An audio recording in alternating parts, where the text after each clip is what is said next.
Bonjour, je m'adresse comme d'habitude dans ces vidéos à des managers qui sont intéressés par l'esprit du coaching parce qu'ils veulent développer la dimension coach de leur management.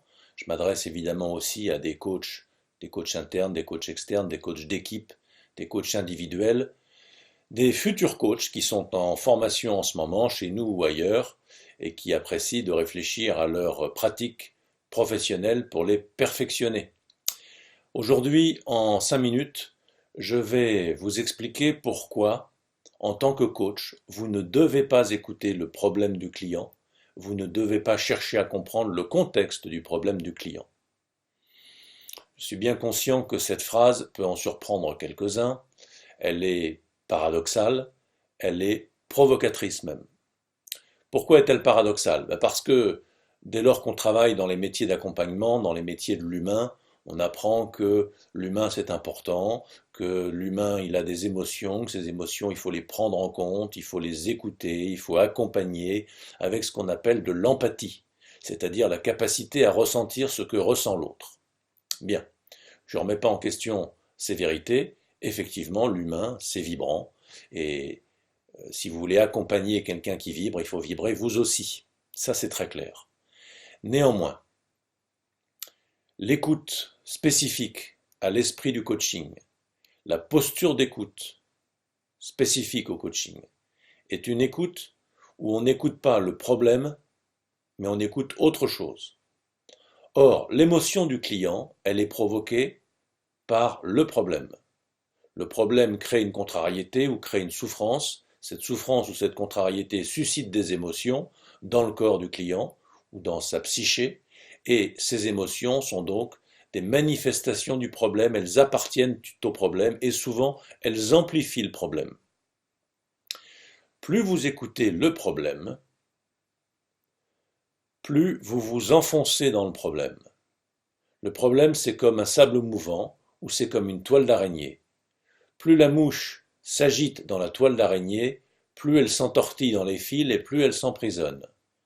Plus la personne égarée dans des sables mouvants cherche à s'agiter pour s'en sortir, plus elle s'y enfonce. Avec le problème, il en va de même.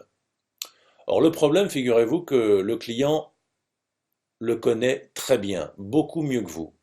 S'il vient vous solliciter, c'est pas pour rester dedans, c'est pour en sortir. Il le connaît très bien parce que ça fait des heures qu'il y réfléchit. Ça fait même des semaines, des mois et peut-être même des années. Parce que c'est le même problème sous des formes différentes, à des époques différentes, dans des situations différentes, qui s'est présenté à lui sous divers aspects. On est tous pareils. Donc le client qui est face à vous avec un problème quelconque, vous pouvez être certain, sans vous tromper, que vous avez face à vous le champion du monde de ce problème. Il le connaît par cœur, il l'a traversé en long, en large et en travers. S'il y avait une solution à l'intérieur du problème, il l'aurait trouvée depuis longtemps. Vous n'êtes pas un magicien, vous n'êtes pas plus intelligent que le client. Quand vous allez vous aussi aller à l'intérieur du problème, vous n'allez pas davantage que lui trouver de solution. C'est aussi simple que ça. En revanche, il y a deux inconvénients majeurs à écouter le problème et son contexte. Le premier, c'est que vous allez, en allant dans le problème, vous y enfermer à votre tour. Et vous n'avez pas besoin de ça dans la vie que de vous coller dans les problèmes des autres. Vous avez déjà assez à faire avec les vôtres. D'autre part, le client ne vous appelle pas pour que vous le rejoigniez dans le problème, mais que vous l'aidiez à vous rejoindre dans la solution. C'est quand même pas la même chose.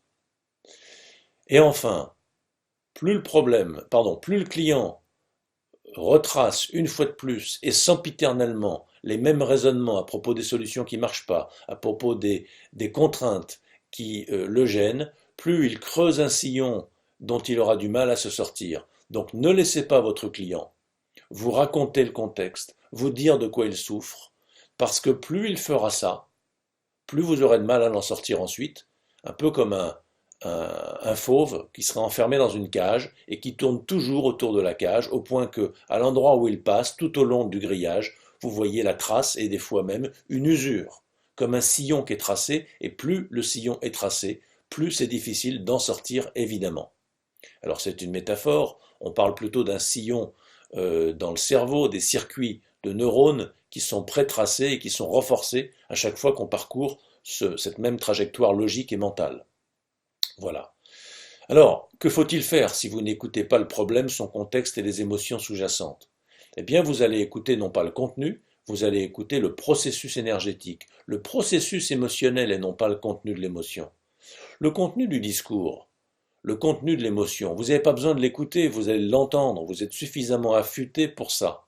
Par contre, écouter le processus relève d'un entraînement, c'est un entraînement professionnel parce que le coaching c'est un métier, ça ne s'improvise pas totalement, c'est un euphémisme, en fait ça ne s'improvise pas du tout, c'est quelque chose pour lequel on est doué ou pas, et quand on est doué, eh ben on en fait un peu comme ça, au feeling, sans le savoir, c'est très bien, mais si vous êtes un plombier plus ou moins doué pour la plomberie, mais que vous n'avez pas été formé et que vous n'avez pas les outils, eh ben vous serez un très mauvais plombier, même si vous êtes a priori un petit peu doué comme ça, par rapport à celui qui ne l'est pas du tout.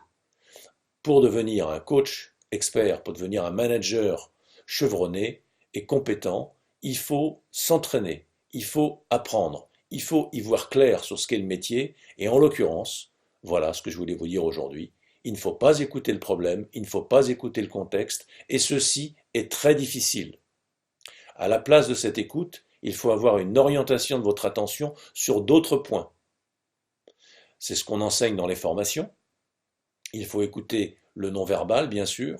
Il faut écouter ce qui est en jeu pour le client dans ce qu'il vous raconte, quelles sont ses valeurs, quelles sont ses croyances, quelles sont les croyances qui l'enferment à l'intérieur du problème. Ça va vous donner des inspirations et des idées pour lui proposer des pistes pour en sortir. Alors évidemment, en coaching, on ne propose pas des solutions, on pose des questions au client qui l'amènent à envisager des solutions dont vous n'avez pas la moindre idée. C'est pas un jeu de devinette, c'est un jeu de miroir. Et vous, vous ne savez pas ce que le client voit dans le miroir. Simplement, vous regardez attentivement le processus mental ou cognitif du client par lequel il s'enferme, de façon à orienter votre miroir aux endroits où ça va être intéressant pour lui de regarder. En fait, où est-ce que c'est intéressant pour le client de regarder? C'est intéressant pour lui de regarder là où il ne regarde pas, c'est-à-dire à l'extérieur du problème. Les solutions sont toujours à l'extérieur, c'est toujours à l'extérieur qu'il faut déporter le regard du client. Alors, ça, c'est facile à comprendre, c'est très facile à dire, je viens de le faire. Par contre, c'est très difficile à faire. C'est simple, mais c'est difficile. Alors, dans les formations, on s'entraîne par de nombreux exercices. Et c'est tout le travail de devenir un coach. Merci, à bientôt.